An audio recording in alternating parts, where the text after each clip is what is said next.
Bonjour tout le monde, j'espère que vous allez bien.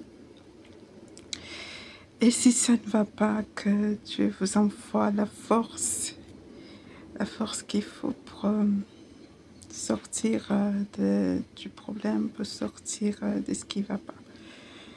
Donc aujourd'hui, je fais cette vidéo parce que j'ai vu plusieurs vidéos de ce qui se passe sur la mort de Maman Blanche Tunazi. Et ça fait mal, ça fait trop mal de voir un enfant de Dieu qu'on a sali d'une manière horrible. Un enfant de Dieu qui criait vers Dieu, qui espérait en Dieu, qui était en Dieu. Et on a passé son temps, chaque seconde, enfin, son temps, les gens, certaines personnes qu'elle croisait ou qu'elle fréquentait ou qui vivaient avec elle, la salissait. La salissait, la salissait. Et elle n'a pas eu la grâce qu'il fallait de partir, de s'éloigner, de reprendre sa vie en main. Cette force-là qui lui permet de reprendre sa vie en main.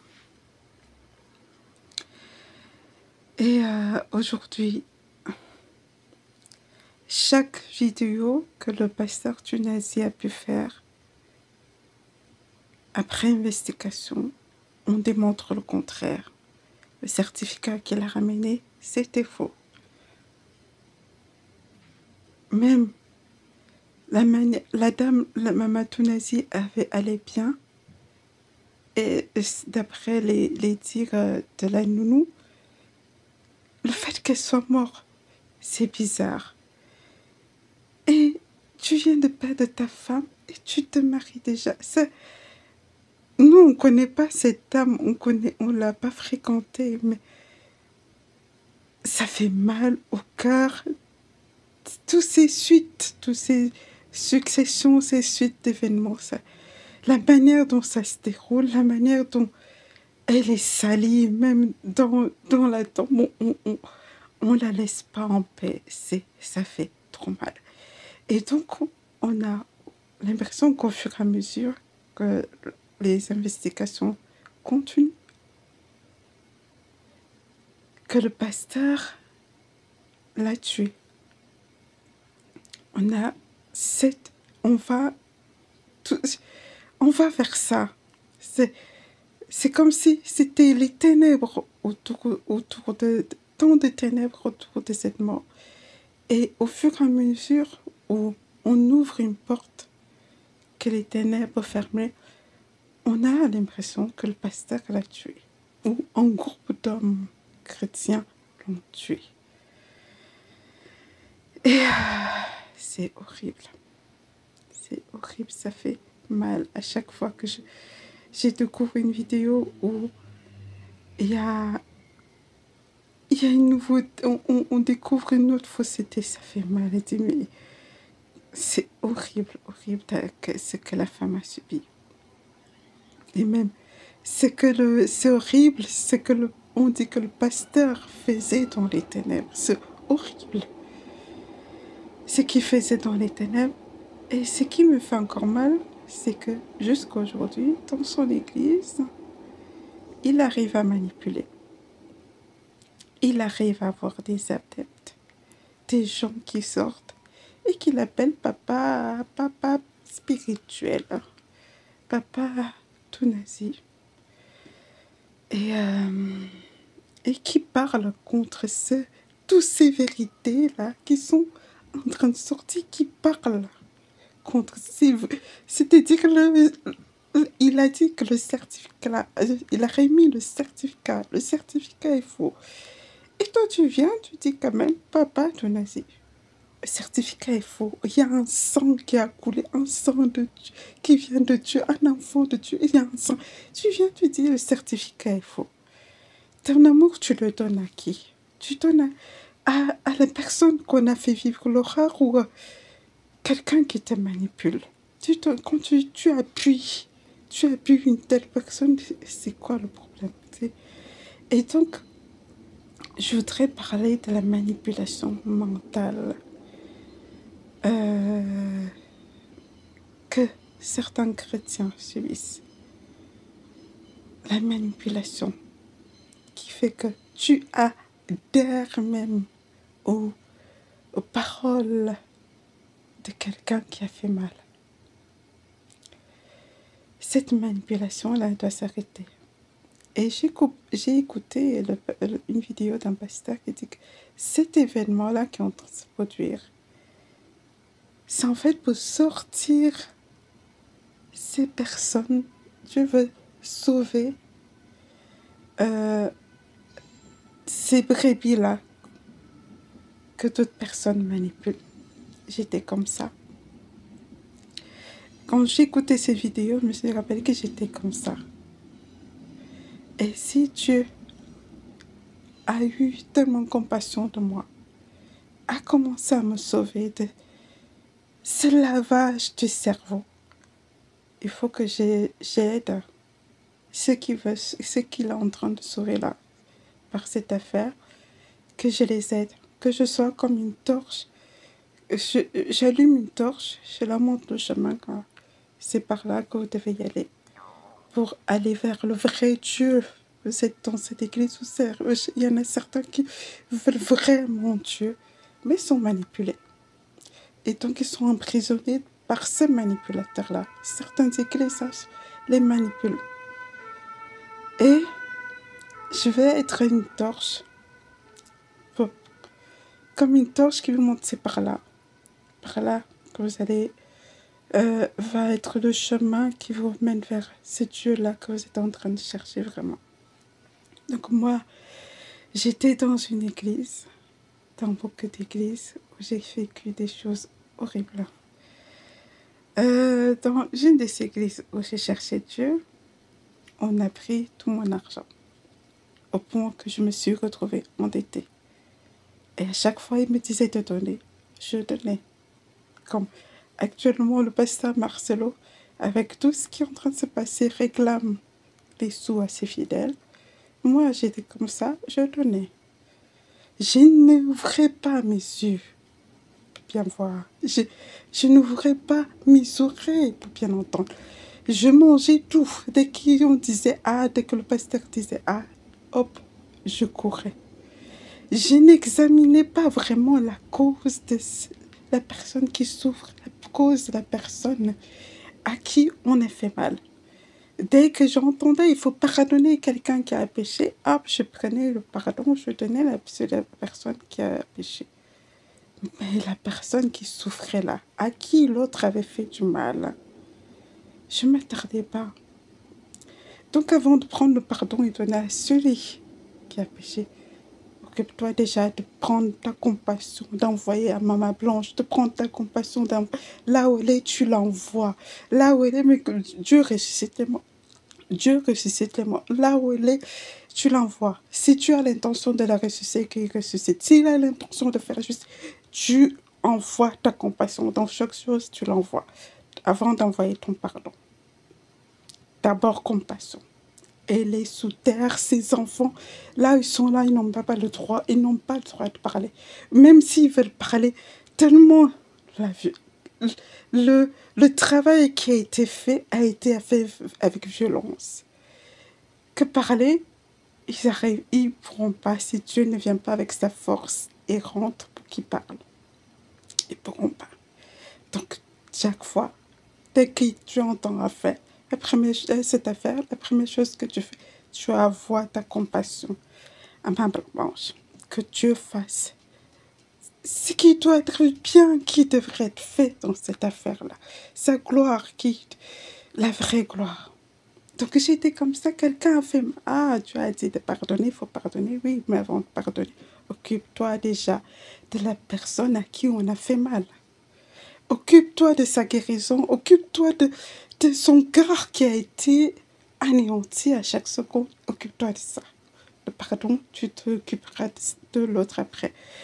D'autant plus que l'autre est dans un état où il crie, je m'attends. Je m'en fous. Je m'en fous. D'accord, donc tu t'en fous. Je vais me préoccuper de donner, envoyer ma compassion à la personne qu'il faut. Donc j'ai été comme ça. Donc dans cette première église, on prend tout mon argent. Dès qu'il fallait donner, je donnais. Dès qu'on ramenait une raison, on va aller bâtir une église au Brésil, je prenais, je donnais. Mais une église, c'est des bâtiments qu'on voit, des églises. Aujourd'hui, on voit des églises qui sont brûlées. C'est argent de quelqu'un. C'est argent de quelqu'un qui aurait pu nourrir à son enfant, qui aurait pu payer son loyer, qui aurait pu le maintenir en vie, avoir une meilleure vie. On voit les églises en train de partir et les églises vont partir. Si tu arrives aujourd'hui, beaucoup d'églises vont partir. Donc la priorité, c'est que tu te nourrisses déjà. Tu nourrisses ton enfant, tu nourrisses ton mari, tu nourrisses ta vie. Donc, Dieu m'a sorti de cette église-là. Merci Seigneur de l'avoir fait. Et j'ai atterri dans une autre église. Notre lavage du cerveau. Le pasteur me dit, ah, je vois que tu n'as pas de travail. J'ai des sœurs en Christ, des sœurs catholiques, voilées et tout, qui ont un travail. Tu vas travailler à l'accueil, tu vas t'occuper de l'accueil. Je me dis, ah, ça c'est bien, voilà, c'est un bon poste. Et donc je vais à l'entretien. Qu'est-ce qui se passe? Je me rends compte que la bouche du pasteur, c'est une bouche de mensonge. Dans sa bouche-là, c'est que le mensonge. C'était pas pour l'accueil, c'était pour nettoyer les toilettes. Les toilettes des sœurs, nettoyer par-ci, là, les cuisines. C'était pour le nettoyage. Il fallait nettoyer 3 étages, 2 ou 3 étages, seul. L'auberge des sœurs, il fallait nettoyer ça seul. Je me dis, mon Dieu, dans mon cas, comment le pasteur a pu me mentir comme ça? Comment il a pu me mentir comme ça? Mais au lieu de dire non, j'étais encore dans cette emprise. Cette emprise-là était encore là. Ah, il faut obéir au pasteur. C'est obéir au pasteur, c'est obéir à Dieu. Il ne faut pas lui dire non. Et donc j'ai accepté de nettoyer cette auberge-là. Je revenais fatiguée. Et tellement, à un moment, j'avais mal partout. Je parlais du jeu. J'en peux plus, c'est quoi ce boulot? J'avais mal partout. Et aujourd'hui, j'ai les doigts, et les bouts de doigts là, qui deviennent bleus quand c'est l'hiver. Parce que le produit que j'utilisais, qui m'avait donné, abîmait mes doigts. Pas seulement mes doigts, ces doigts-là, mais aussi les doigts des pieds. Ça devient bleu, ça devient, au contact du froid, ça devient bleu parce que le produit avait mangé mes doigts. Dans cette fatigue-là, dans cette dégradation de ma santé, j'ai décidé de partir. Voilà que les sœurs vont aller voir le pasteur, me salir. Et je pars à l'église. Oh mon Dieu. La première personne que je croise, c'est la femme du pasteur. Une scène devant tout le monde. Une scène devant tout le monde, mais avec colère. Mais je reste... Mon Dieu, dans ce travail, au lieu de réagir, et commence à déballer cette blessure-là qui est en moi, que j'ai été trompée par le pasteur qui m'a estimé, qui m'a donné, c'est du mépris, quoi. Tu vois, tu me manques, quoi. Au lieu de riposter, je suis restée calme. J'ai même participé à la messe. Je suis même allée encore plusieurs fois. Et le pasteur prêchait contre moi. Sur la chair, c'était contre moi. Et les autres rigolaient. Et les gens ne me saluaient plus, ou me saluaient et me regardaient bizarrement. Je vous rappelle, un mensonge, dans ce mensonge-là, mon corps jusqu'à aujourd'hui est abîmé. Manipulation mentale. Et finalement, je dis, je ne peux pas rester là. Je suis partie. Et je suis partie. J'étais encore endettée. C'est en partant de cette église-là que Dieu a commencé à s'occuper de mes dettes. C'est en sortant de l'église, tant que j'étais dans l'église, c'est rien. C'est en sortant de l'église que le Père Jésus-Christ, qui est cette histoire dans cette Bible, dans la Bible où il dit que voilà qu'un homme rencontre des voleurs, les voleurs le pillent, l'anéantissent, le laisse presque mort, et un homme, un Samaritain, le rencontre et commence à prendre soin de lui. Voilà ce qu'a été Jésus pour moi. Abîmé, menti, volé. Et Jésus-Christ commence à prendre soin de moi. Donc tu vas sortir de l'église, qui sera là en train de t'aider? Jésus. C'est Jésus-là qui a vu que tu le cherches. C'est Jésus-là qui a vu que tu le veux. C'est Jésus-là qui voit dans ton cœur que tu as. C'est vraiment lui que tu veux. Mais tu es manipulé. Et il a commencé à le faire. Sortir des dettes, parce que j'étais même en situation d'expulsion.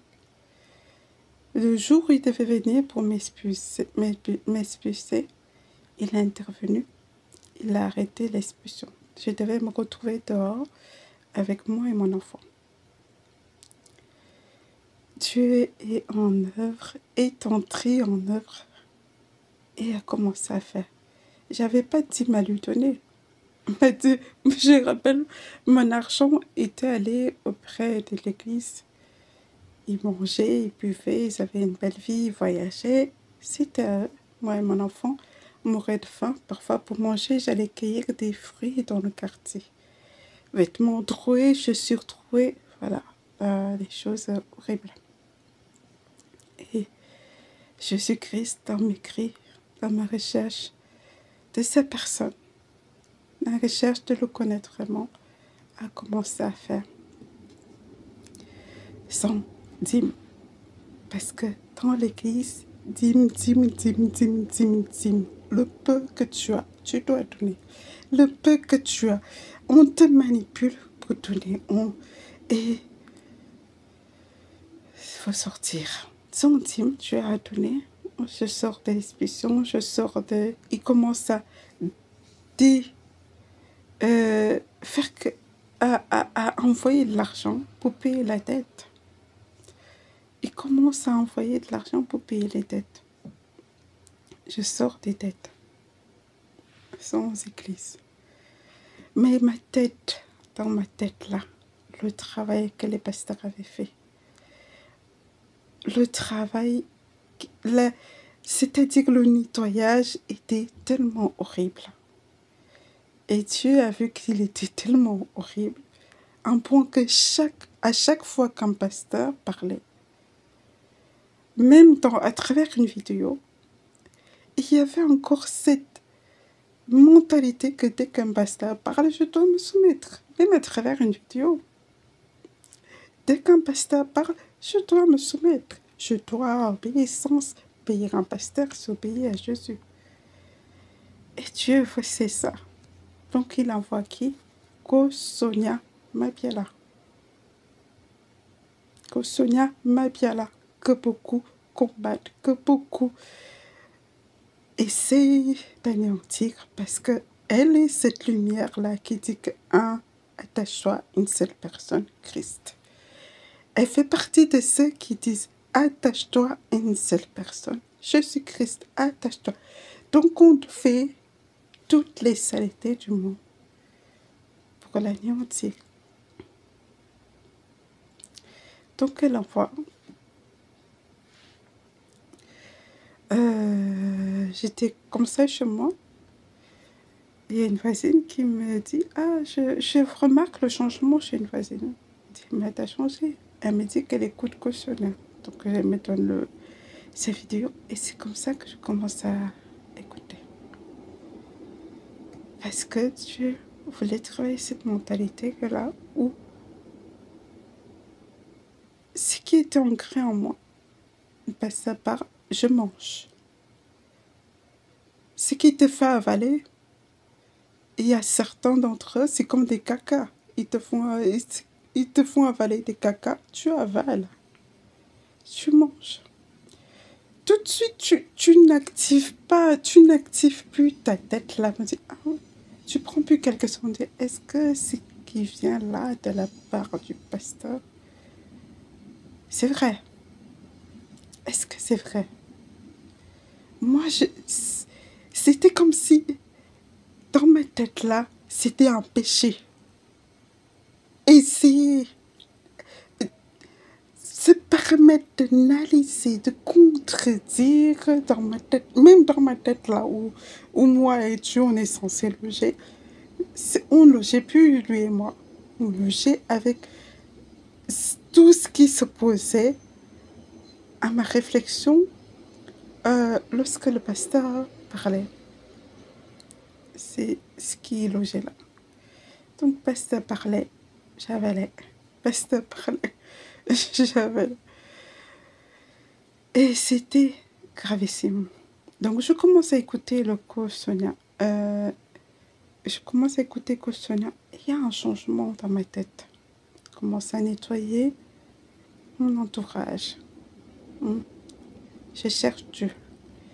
Et dans ma recherche de Dieu, il faut que je le trouve. Il faut que je sois guérie. Il faut que... Ça ne va pas. Je sais que ça ne va pas. Je sais que cette manière que fonctionne mon cerveau, ça ne va pas, il faut que je le trouve. Et Dieu m'a habité de moi. Dans le malheur de quelqu'un, c'est-à-dire qu'une sœur nigérienne est tuée par un pasteur. Cautionnaire a mal au cœur pour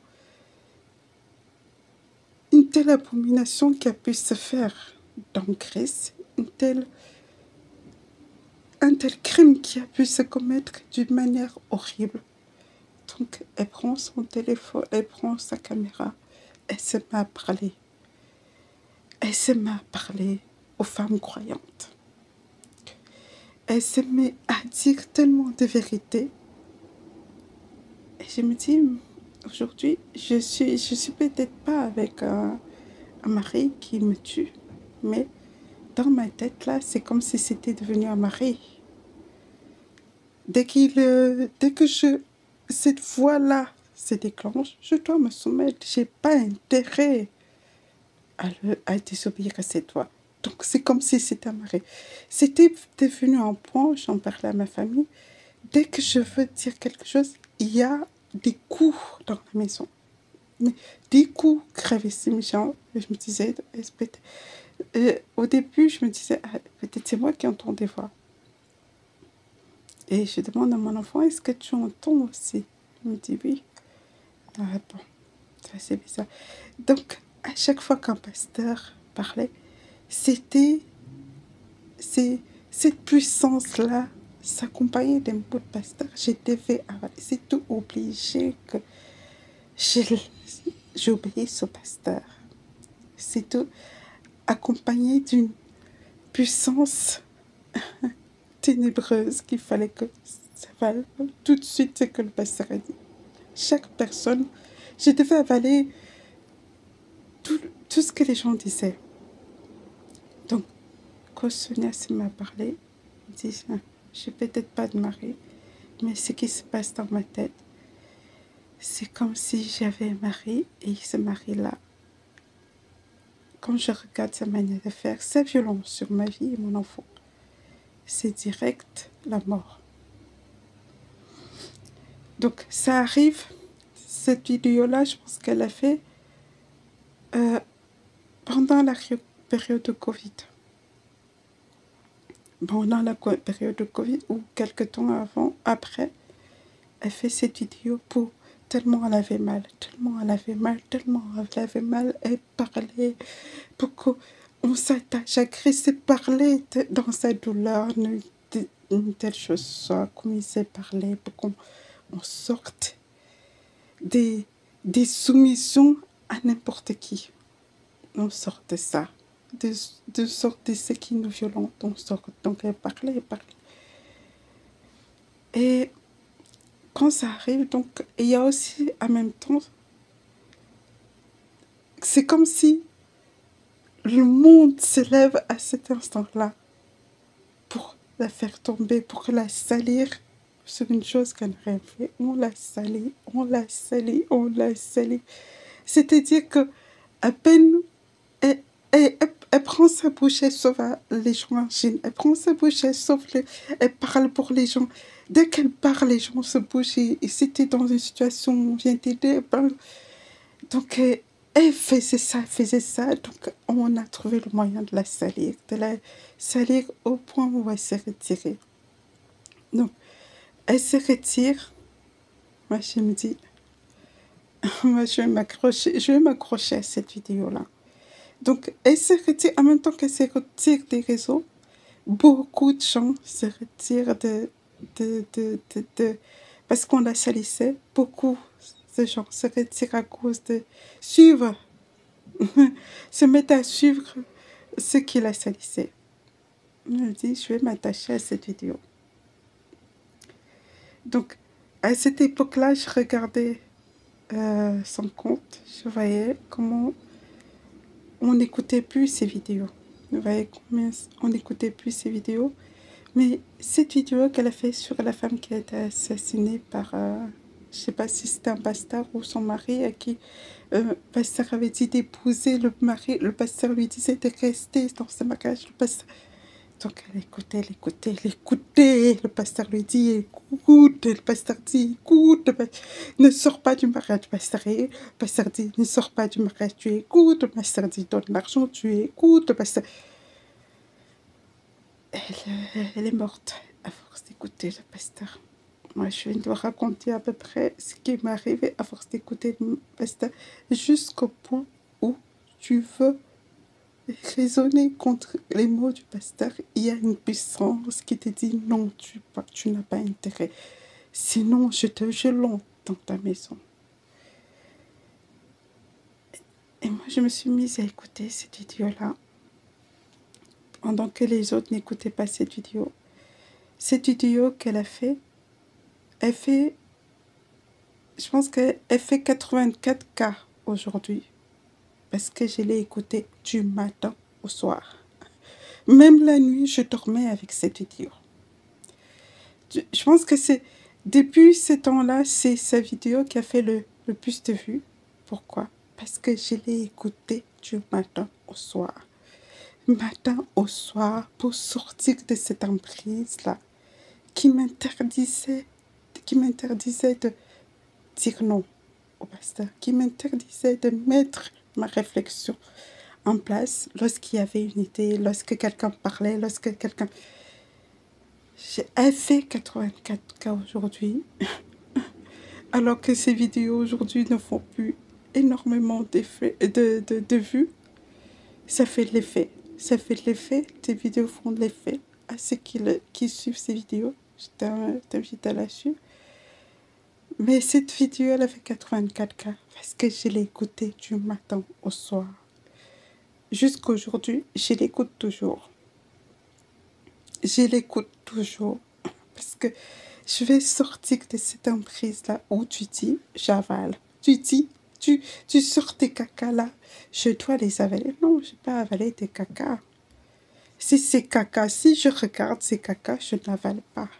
Je ne vais pas avaler. Je vais te dire non.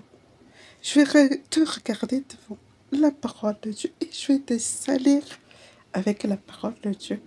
Comme tu es venu pour me salir avec des cacas, tu vas repartir sali avec la parole de Dieu. Elle fait 84 cas aujourd'hui parce que elle passe mon temps à l'écouter. Je dois sortir Tu ouvres bouche, j'avale. Tu ouvres bouche, j'avale. Tu ouvres bouche, j'avale. Non, si c'est faux, je vais te dire non.